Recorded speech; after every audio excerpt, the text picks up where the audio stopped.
لكم عدو مبين.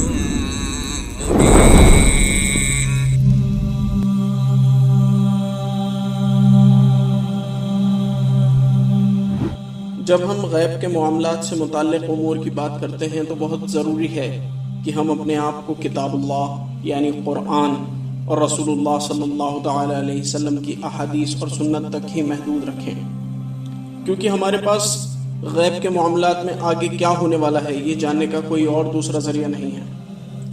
قیامت کے دن کی پیشن گوئیوں کو جاننے کا، یہ جاننے کا کہ قبر میں کیا ہوگا، یہ جاننے کا کہ قیامت کے دن کیا ہونے والا ہے، یہ جاننے کا کہ جنت اور جہنم میں کیا ہوگا، یہ سب جاننے کا ہمارے پاس کتاب اللہ اور رسول اللہ صلی اللہ علیہ وسلم کی سنت کے علاوہ کوئی اور ذریعہ نہیں ہے۔ المسیح دجال، اللہ میری اور آپ سب کی اس کے فتنے سے حفاظت فرمائے۔ اللہ سبحانہ و تعالیٰ نے اس کے بارے میں ہمیں بتایا ہے اور یہ غیب کے معاملات میں سے ایک ہے۔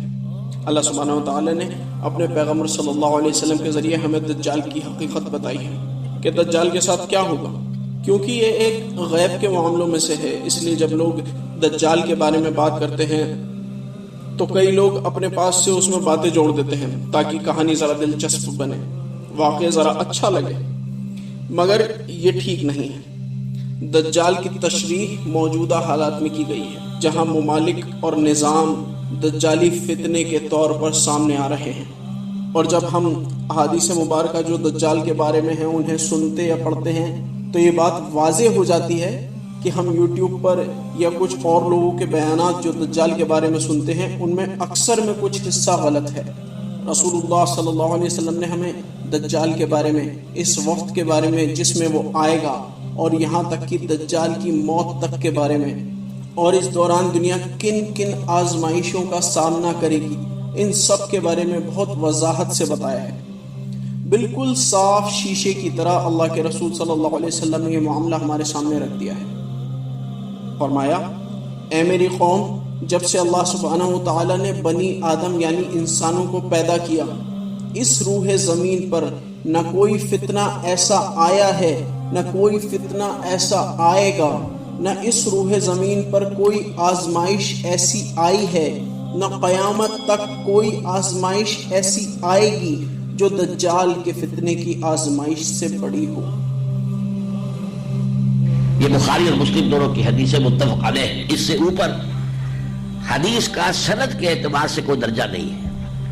متفق علیہ حدیث تقریباً اپنی سند کے اعتبار سے قرآن کی مساوی ہو جاتی ہے۔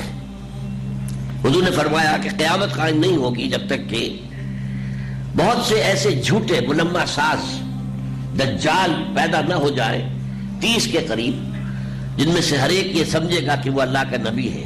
دوسرے دجال اکبر، ایک بہت بڑا دجال، سب سے بڑا دجال، المسیح الدجال، اس کے بارے میں حدیث ہے، آدم کی تخلیق سے لے کر قیامت تک کے عرصے کے درمیان دجال سے بڑا فتنہ کوئی نہیں ہے۔ یہ مسلم شریف کی روایت ہے۔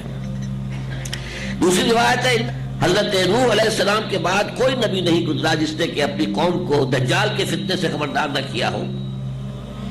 وَإِنِّي أَنذَرْتُكُمْ، اور دیکھو میں نے بھی تمہیں اس سے خبردار کر دیا۔ اللہ کے رسول صلی اللہ علیہ وسلم نے ہمیں دجال کے بارے میں کافی کچھ بتایا ہے کہ وہ کیسا ہے اور وہ کہاں سے آنے والا ہے۔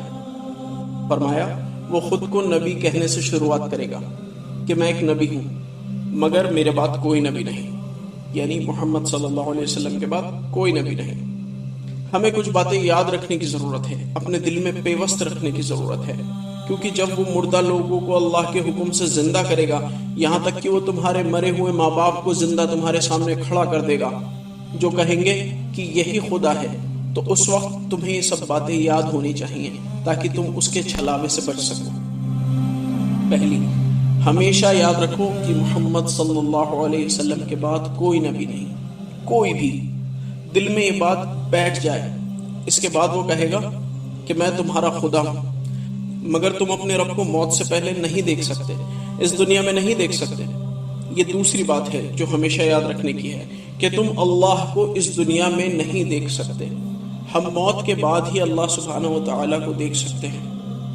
یہ بات ہم سب جانتے ہیں کہ ہمارا رب ایک آنکھ والا نہیں ہے۔ اور یہ تیسری بات ہے جو یاد رکھنے کی ہے، پہلی، محمد صلی اللہ علیہ وسلم کے بعد کوئی نبی نہیں۔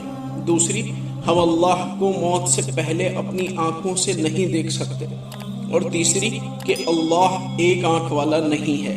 اور یہ بات اللہ کے رسول صلی اللہ علیہ وسلم بار بار دہراتے رہے کہ تمہارا رب ایک آنکھ والا نہیں ہے، تمہارا رب ایک آنکھ والا نہیں ہے، تمہارا رب ایک آنکھ والا نہیں ہے، یہاں تک کہ صحابہ نے آپ کو روکا، کیونکہ دجال کا فتنہ اتنا سخت ہوگا کہ وہ انسان کو اندر تک ہلا کر رکھ دے گا۔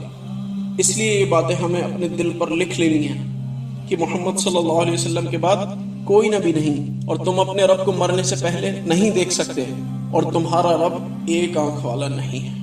دیکھیے دجال اکبر کے بارے میں جو احادیث ہے،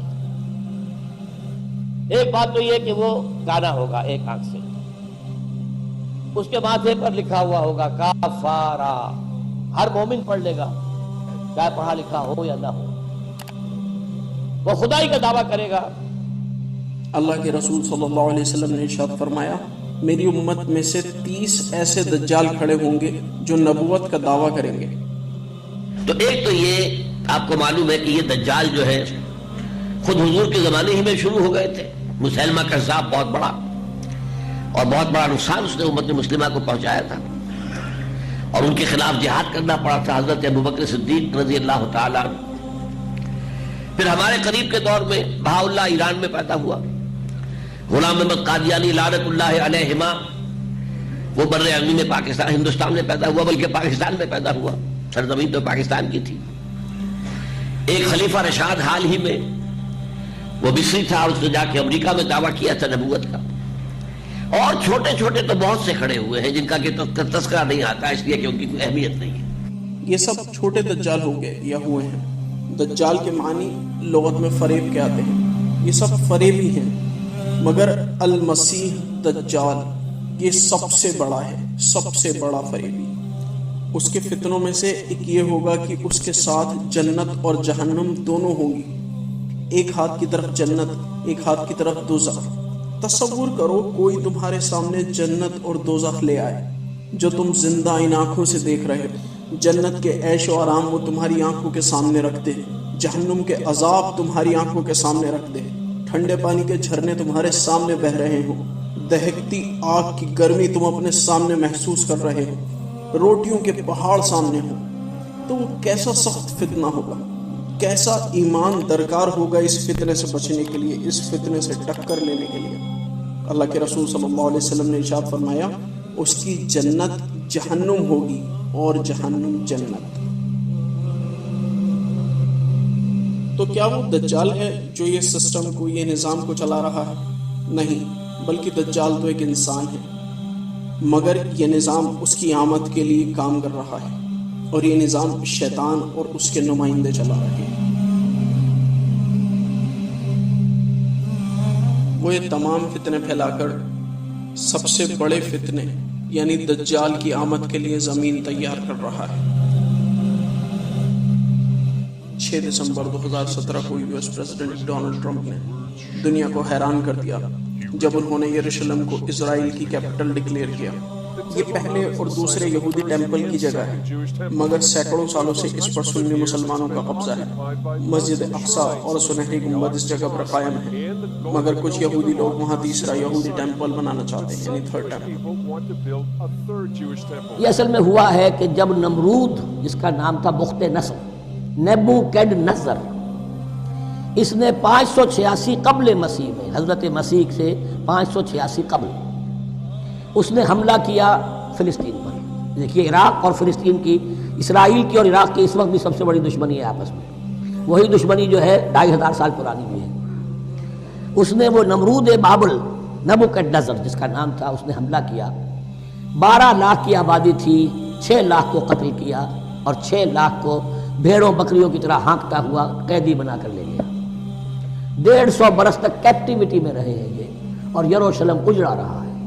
کوئی نفس نہیں، کوئی متنفس نہیں تھا، کوئی انسان نہیں، کوئی 2 اینٹیں سلامت نہیں چھوڑی۔ اسی وقت وہ ہیکل سلیمانی جو ہے وہ شہید کیا گیا۔ پھر آپ کو معلوم ہے کہ یہ پیلسٹائن، ادھر عراق، عراق کے بعد ایران، دشمنیاں تو تھیں کہ خورس نے حملہ کیا بابل پر، عراق پر، اور دشمن کا دشمن دوست ہوتا ہے۔ تو یہودیوں کو اجازت دے دی، کیپٹیوٹی سے اجازت دے دی، جاؤ تم واپس جاؤ، اپنا شہر دوبارہ بناؤ۔ چنانچہ وہ گئے اور پھر انہوں نے جا کر وہاں پر 136 سالوں میں ان کی دوبارہ جو ہے یہ بستی بسی، اور پھر یروشلم کو انہوں نے آباد کیا، اور پھر انہوں نے وہاں ہیکل سلیمانی دوبارہ بنایا، جس کو وہ سیکنڈ ٹیمپل کہتے ہیں۔ وہ سن 70 عیسوی میں ٹائٹس رومن جنرل کے ہاتھوں تباہ ہوا تھا، جو اب تک تباہ ہوا پڑا ہے۔ 1927 برس سے ان کا کعبہ زمین بوس ہے، یہ نوٹ کر لیجیے اس بات۔ اسی لیے آگ لگی ہوئی آج دنیا بھر کے یہودیوں کے دلوں میں۔ اب تو ہماری حکومت ہے وہاں پر، ہم اپنا یہ جو بھی کچھ یہاں پر اس احاطے میں بنا دیا گیا ہے سب کو ختم کریں گے اور اپنا ہیکل سلیمانی بنائیں گے۔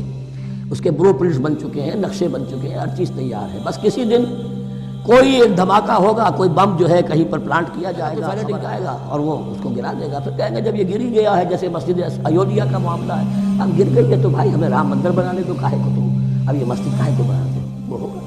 اور یہ میں سمجھتا ہوں کہ چند ہفتوں کی، یہ چند مہینوں کی بات ہے۔ یہ تمام نیٹ ورکس آپ کی زندگی کے ہر پہلو پر کنٹرول کرنے کی طاقت حاصل کرنے کے لیے بہت محنت سے کام کر رہے ہیں، کچھ چنے ہوئے ایجنڈوں کے ذریعے، تاکہ آپ کے ذہن کو دجال کو اپنا رب ماننے کے لیے تیار کیا جا سکے، کیونکہ جب وہ آئے گا تو وہ خود کو خدا ہونے کا دعویٰ کرے گا۔ کیا آپ جاننا چاہتے ہیں کہ وہ ایجنڈے کون سے ہیں؟ ساتھ بنے رہیے۔